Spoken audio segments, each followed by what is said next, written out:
Ready.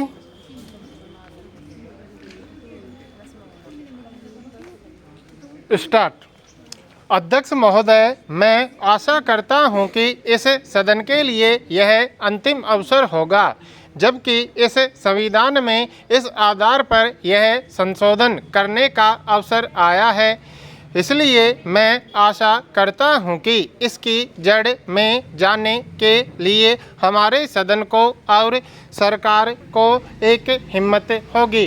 हिम्मत की बात मैं इसलिए कह रहा हूं कि हम में से अधिकांश लोग इसी समाज में आते हैं और हम जानते हैं कि जिनके हाथ में संपत्ति है उन्हीं के द्वारा यह अछूत और छूत का रोग फैला हुआ है। यह वर्णाश्रम धर्म नहीं है, हमारे यहाँ यह धनाश्रम धर्म है, संपत्ति पर आधारित है। और इसके लिए मैं इतनी ही आशा कर लेता हूँ कि आज अभी जो देश के विभिन्न भागों में जमीन कुछ हाथों में केंद्रित है, जब तक जमीन के एकाधिकार को हम नहीं तोड़ सकेंगे, जो कुछ लोग सैकड़ों और हजारों एकड़ रखे हुए हैं, जिनमें अधिकांश सदस्य भी इस सदन में सम्मिलित हैं, तब तक यह समस्या हल नहीं होगी। इसलिए मैं यह कह रहा हूं कि सदन को भी हिम्मत होगी कि आज जिस तरह से हमने लगभग एक मत से इसको स्वीकार किया है, भूमि सुधार का प्रश्न जिसकी चर्चा उठी है और हम उठाएंगे कि जो जोतने वाला है, जो खेत पर मेहनत करता है, जिसमें 100% हरिजन तो हैं ही, आदिवासी भी हैं, तो जो मेहनत करता है जमीन पर उसका अधिकार होगा। सदन को यह हिम्मत होगी कि वह इस चीज़ को करे। यह मैं आशा करता हूँ और नहीं होगी तो मैं समझता हूँ कि यह हमारे लिए एक ढकोसला होगा। यही आग्रह मैं सभी लोगों से करता हूँ कि भूमि के प्रश्न को सुधारे बिना अछूतोद्धार नहीं होने वाला है और न राष्ट्रीय उत्थान होने वाला है। मैं चाहता हूँ कि वह शांति से हो, इसीलिए मैं यह आग्रह कर रहा हूँ, नहीं तो अशांति फूटेगी।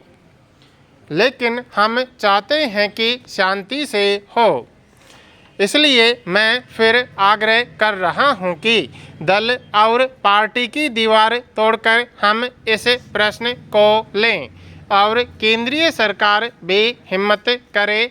प्रधानमंत्री प्रतीक्षा में न रहे कि कुछ और लोग इधर से चले जाएंगे तो वह करेगी, और लोग जाएंगे तो वह कठिनाई में फंस जाएगी।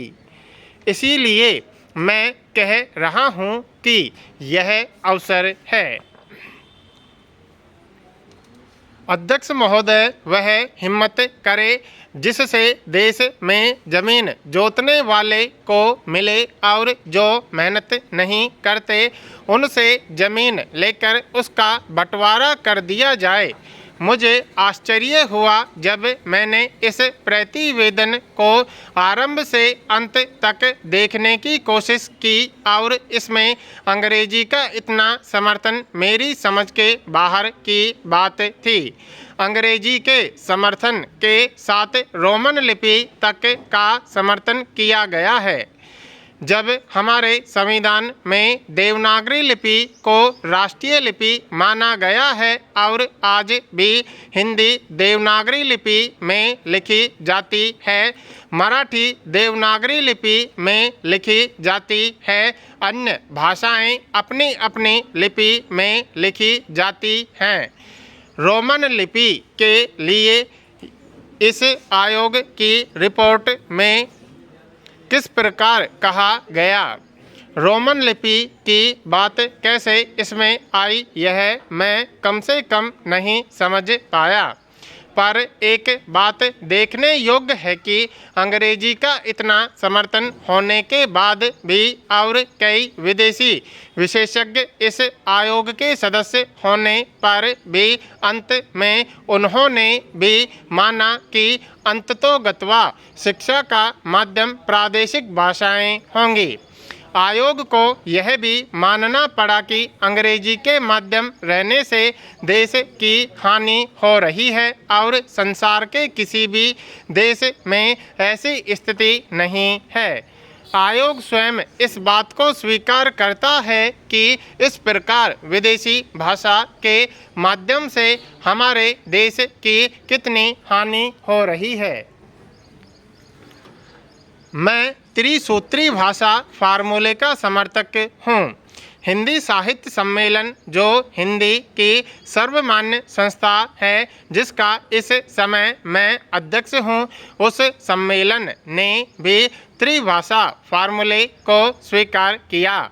यद्यपि हम यह उचित समझते थे कि द्विभाषा फार्मूला रहता एक मातृभाषा और दूसरी राष्ट्रभाषा, लेकिन हमें इस बात का भय था कि यदि द्विभाषा फार्मूला रहेगा तो मातृभाषा और अंग्रेजी रहेगी। इसलिए हमने विवश होकर, प्रेम से नहीं, उत्साह से नहीं, बल्कि लाचार होकर त्रिभाषा फार्मूला स्वीकार किया कि मातृभाषा रहे, हिंदी रहे और तीसरी भाषा अंग्रेजी या कोई भी दूसरी भाषा रह सकती है। कहा जा सकता है कि हमारे यहाँ अभी स्नातकोत्तर पढ़ाई के लिए पर्याप्त साहित्य नहीं है। बड़ी गलत बात है यह। अभी सरकार के द्वारा ही कुछ महीने पहले यहाँ पर एक प्रदर्शनी हुई थी।